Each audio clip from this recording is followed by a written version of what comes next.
அஸ்ஸலாமு அலைக்கும். Hi friends, நல்ல ஒரு 20 பேர் சாப்பிட்ற மாதிரி நல்ல பொழு பொழுன்னு சீரக சம்பா சிக்கன் பிரியாணி எப்படி செய்கிறதுன்னு பார்க்கலாமா? தாளிக்கிறதுக்கு பட்டை, கிராம்பு, ஏலக்காய், ஒரு ஸ்டார் அனீஸ் இந்த அளவுக்கு எடுத்துக்கோங்க. ஒரு 200 ml அளவுக்கு கடல் எண்ணெய், ஒரு 50 ml தேங்காய் எண்ணெய் ஊற்றிட்டு எண்ணெய் நல்லா சூடானதுக்கப்புறமா அந்த ஸ்பைசஸ்லாம் போட்டுட்டு 16 பெரிய வெங்காயம், ஒரு 15 பச்சை மிளகாய் போட்டு நல்லா வதக்கணும்.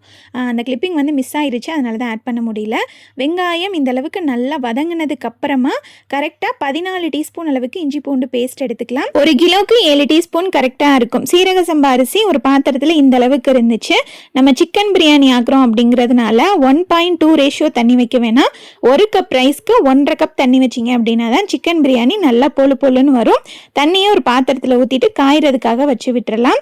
இன்னொரு பக்கம் பார்த்திங்கன்னா ஒரு கட்டு மல்லி, புதினா எடுத்துட்டு அதை நல்லா ஆஞ்சிட்டு அலசி சின்ன சின்னதாக கட் பண்ணிக்கலாம்.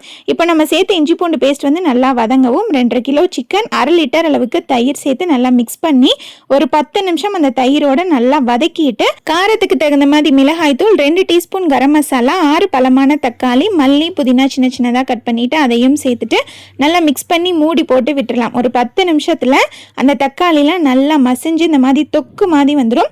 இந்த ஸ்டேஜில் நம்ம காய வச்சிருக்க தண்ணி இருக்கு இல்லையா, அதை சேர்த்துட்டு உப்பு செக் பண்ணிக்கோங்க. இந்த தண்ணியை டேஸ்ட் பண்ணி பார்க்குறப்போ உப்பு உங்களுக்கு ஒரு கல் தூக்கலாக இருக்க மாதிரி இருக்கணும்.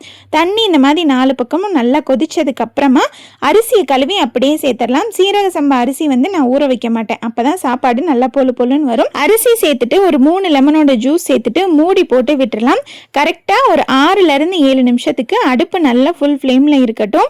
ஸோ அதுக்குள்ளே சைடில் நம்ம சைட் டிஷ்லாம் செஞ்சுருப்போம் இல்லையா, அதை ஒரு பார்வை பார்த்துட்டு வந்தாச்சு. கரெக்டாக 7 நிமிஷத்துக்கு அப்புறமா ஓப்பன் பண்ணுறப்ப நல்லா அந்த மாதிரி தலன்னு கொதிச்சுட்டு இருக்கும். இப்போ நான் வீடியோவில் காமிச்சிருக்க மாதிரி அடியில் இருக்க அரிசி மேலே வர்ற மாதிரி நல்லா கிண்டிடணும். அகைன் மூடி போட்டுட்டு திரும்ப ஒரு 5 நிமிஷத்துக்கு அப்புறமா ஓப்பன் பண்ணுறப்ப நல்லா இந்த அளவுக்கு திக்காகி வந்துடும். நான் வீடியோவில் காமிச்சிருக்க மாதிரி அடியில் இருக்க சாப்பாடு மேலே வர்ற மாதிரி நல்லா கிண்டிட்டு இந்த ஸ்டேஜில் நெய் சேர்த்துக்கோங்க. அப்போ தான் நமக்கு சாப்பாடு நல்லா மணமாக இருக்கும்.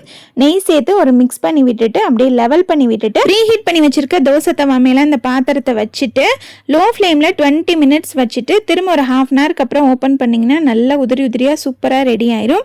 அன்னைக்கு டைம் ஆனதுனால நான் உடனே ஓப்பன் பண்ணிட்டேன். ஆனால் கொஞ்சம் டைம் எடுத்துச்சு அப்படின்னா தான் சீரக சம்பா பிரியாணி நமக்கு நல்லா உதிரியாக வரும். பிரியாணிக்கு தேங்காய் எண்ணெய் சேர்க்குறீங்க, நாங்கள் சேர்க்க மாட்டோம் அப்படின்னு சொல்லிட்டு கமெண்ட் பண்ணுவீங்க. தேங்காய் எண்ணெய் சேர்க்குறப்ப நம்ம சேர்க்குற சிக்கன் அதுக்கப்புறம் ரைஸ் நல்லா சாஃப்டாக உதிரியாக வரும். ட்ரை பண்ணி பாருங்கள். ஸோ சாப்பாடு பாருங்கள் எவ்வளோ சூப்பராக இருக்குன்னு. கண்டிப்பாக இந்த மெத்தடில் ஒரு தடவை ட்ரை பண்ணி பாருங்கள். ரொம்ப டேஸ்ட் அண்ட் சூப்பராக இருக்கும்.